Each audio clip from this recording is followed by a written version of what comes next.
What's up, guys? Got another UFC prediction video today, and this is on the UFC Fight Night card, Hunt versus Mir, and it's on Saturday. So I'm gonna go ahead and be doing the Fox Sports 1 Prelims picks.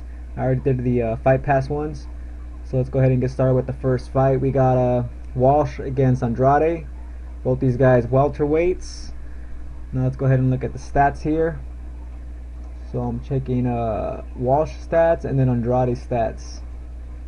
As you can see right here, though, by the significant strikes, Walsh throws a lot of volume.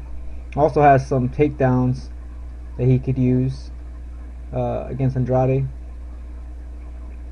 So I'm loading up Walsh's profile, and they have a mark that's takedowns, cage control, and cage clinch. So I watched his last fight, and yeah, he didn't really do any of that. This guy, look at all the significant strikes he landed, 93 strikes. Now, the guy he was fighting really was not that good, Stephen Kennedy. You know, he just kind of like a moving punching bag. You know, he was just kicking the shit out of his leg. And, yeah, he just boxed him up, kicking him a lot in the leg. So, Walsh has some good leg kicks. This guy's been, you know, practicing his multi and whatnot. So, this guy's, you know, turning into a pretty decent striker. Now, if we look at Andrade's stats, they got a summary as a strong right hand. And his last fight was against Ghassan Umalatov, Russian fighter. So yeah, Ghassan really just wanted to counter the whole fight, so Andrade just pretty much won the fight because Ghassan here didn't throw too much. That fight, you know, he didn't look too impressive to me in that fight. So for this fight, I'm gonna go ahead and lean towards Walsh. I think Ghassan, the guy Andrade last fought, he was too much of a counter striker, which, you know, let Andrade get the edge with the striking. But Walsh here, if you see his last fight, you know, he is turning into a really good striker. And I mean, he does have takedown game. I mean, according to his summary, I haven't really seen it much, but I mean, even you can see his grappling stats right there below. So he does have his grappling also, but I think the striking, you know, is going to really help him in this fight, because the last guy Andrade fought, that guy was just countering. Walsh here, as you can see by the strikes he lands per minute, this guy, you know, throws a lot of volume and he moves forward. So plus he's in his hometown too, so this guy's going to be moving forward. He's going to be throwing a lot of punches and a lot of those leg kicks. And yeah, I think he's going to be able to get it done, guys, just with his volume. I don't think Andrade has been knocked out, you know, recently or anything like that. I mean, let me go ahead and look up his stats again. I don't know if he'll be able to finish him. But Walsh does have some power. Yeah, in his UFC stats, he hasn't been knocked out or anything. Just decision loss. But yeah, I'm gonna go ahead and lean towards Walsh, guys. I think he's gonna be able to get it done, you know, with the volume and his striking. And yeah, I think he'll probably win by I'd say third round TKO or just a decision win, guys. So that's gonna be my pick. We'll go on to the next fight here. We got Smith against Nakai. So this fight's a really easy pick for me. I'm not really too impressed with Nakai. Her last fight, obviously, she fought, you know, Miesha Tate, which is obviously the champion right now. You know, really good fighter. And now she's fighting Smith here, but the problem I see here is the reach and, you know, the height. As you can see right there, by the reach and the height, yeah, Smith's way bigger, you know, than Nakai. Nakai should actually, you know, be at 115. She's way too short for the weight class, carries way too much muscle and whatnot. And yeah, Smith has a 6-inch reach advantage, which is huge, because Nakai has crappy ass striking, and Smith has really good striking. You know, she's kind of like a female, you know, Diaz brother. You know, she has good boxing, lots of volume in her strikes. Look at the strikes landed per minute, almost 6 strikes landed per minute right there. That's a lot of volume. Of course, she does absorb a lot of punishment also, but I mean, Nakai here is no striker. She does have takedowns at her disposal, and you know, that could pose a problem to Smith. But you know, Smith also does have some jiu-jitsu. But I don't know, I think Smith's gonna be too tall for her to take down. And yeah, I kind of just see this fight as, you know, Smith just battering Nakai on the feet with lots of volume, potentially finishing this fight probably in the second round, guys. I just think Smith's gonna be too much with that boxing, you know, with that volume. So go ahead and pick Smith here, and I got her by a second round TKO, guys. All right, so we go to the next fight here. We got Hooker against Diva. So both these guys, decent fighters. Diva here has lost his 2 fights in the UFC, his last 2 fights, but they were against really good opponents. He fought against Lavon Makashvili or whatever.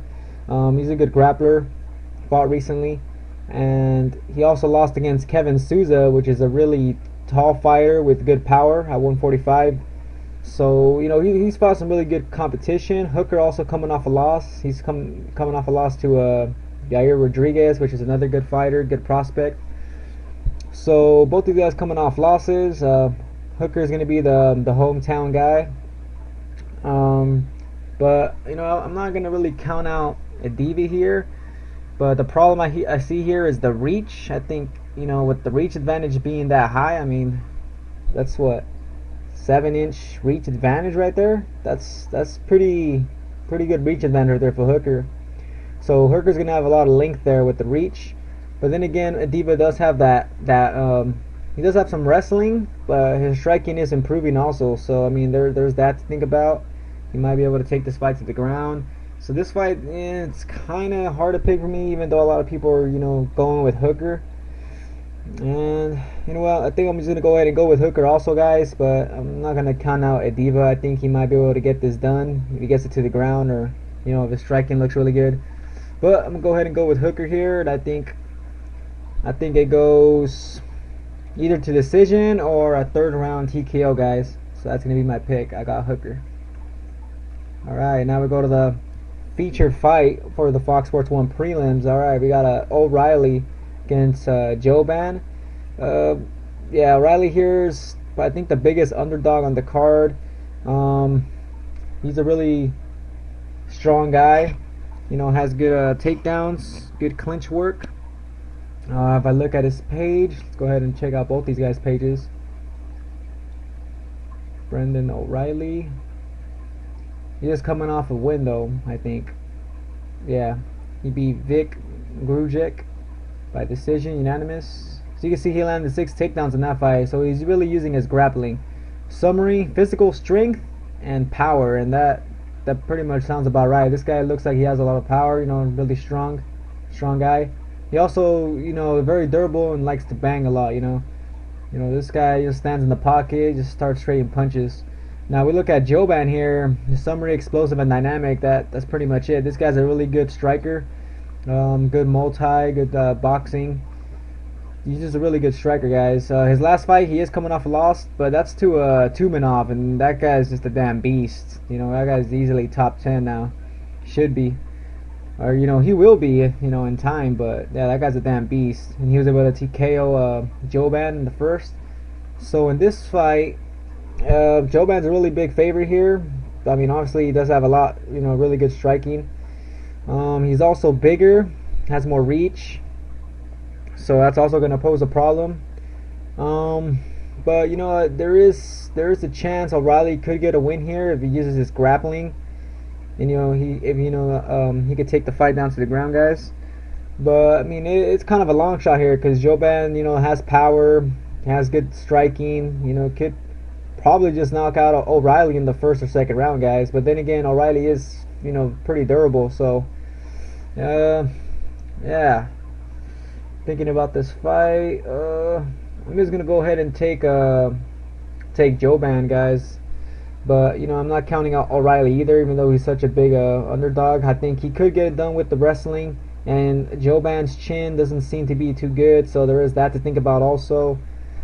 But I'm just gonna go ahead and go for jouban, guys. I think, you know, the striking variety is gonna be too much. I think his takedown defense should be pretty decent, and yeah, keep the fight at distance, or, you know, just counter and possibly TKO O'Reilly, guys. So I'll go ahead and say jouban wins this fight, probably by a 3rd round TKO or decision.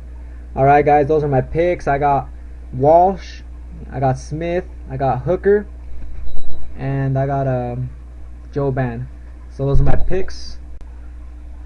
Sorry about that, guys. My mic cut off, or actually my time for my Bandicam. Anyways, like I was saying, I got Walsh, Smith, Hooker, and I got jouban, guys. So those are my picks. Also, if you guys want to join DraftKings or are interested in MMA fantasy, I got the link below right there in my description. So you guys go and check that out. You know, maybe you guys can make some money on there. I've made money on there a few times, especially on that last card, because a lot of people counted out Diaz, and everybody went for McGregor. So you know, there's a chance you guys can make some money. So yeah, that's all I really gotta say. Hope you guys enjoyed the picks video, and look out for my next video, which is gonna be the Fox Sports 1 main card prediction vid. Alright guys, that's all I gotta say. See you guys on the next one.